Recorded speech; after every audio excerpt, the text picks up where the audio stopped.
ফিরনির জন্য আমি 2 মুঠো গোবিন্দভোগ চাল নিচ্ছি, ভিজতে দিচ্ছি। নমস্কার বন্ধুরা, কুকুস কিচেনে আপনাদেরকে স্বাগত। আজকে আমি ফিরনি বানাবো।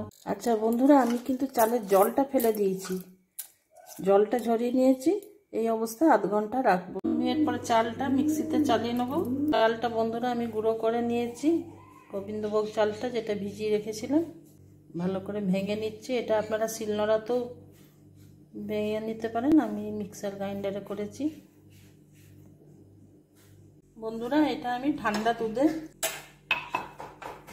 গুলে নিচ্ছি ভালো করে। ফিরনির দুধটা বন্ধুরা আমি জাল দিচ্ছি, জাল দিয়ে ঘন করছি। দুধটা আমাকে ক্রমাগত নেড়ে যেতে হবে, তার জন্য সর পড়ে গেলে ফিরনি খেতে ভালো লাগবে না। এটা আমি ক্রমাগত নেড়ে আর একটু ঘন করে নেওয়ার পরে চালটা যেটা গুঁড়ো করে রেখেছি ওটা মেশাবো।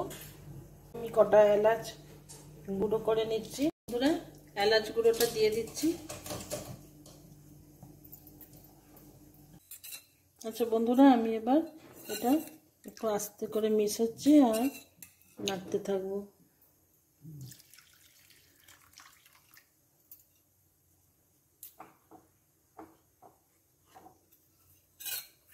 দলা পেকে যাবে, আমি নেড়ে যেতে হবে।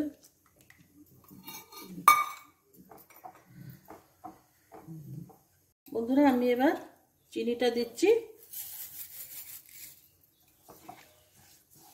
আপনারা ইচ্ছে করলে ব্যালেন্সের জন্য একটু নুন দিতে পারেন, আমি দিচ্ছি না।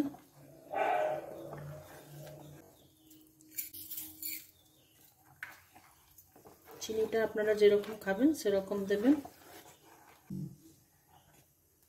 বন্ধুরা আমার ফিরনি রেডি। এরপরে আমি কতগুলি ছোট ছোট পাত্রে, কাঁচের পাত্রে আমি রাখবো। তারপর ঠান্ডা করে আপনাদেরকে পরিবেশন করে দেখাবো। আমার ফিরনি রান্নার চেষ্টা কেমন লাগলো আপনারা জানাবেন, কিছু ত্রুটি থাকলে সেটাও জানাবেন কমেন্টের মাধ্যমে। ভালো লাগলে লাইক করবেন, লাইক দেবেন, নতুন বন্ধুরা সাবস্ক্রাইব করবেন। আমি এবারে পাত্রে ঢেলে নিচ্ছি।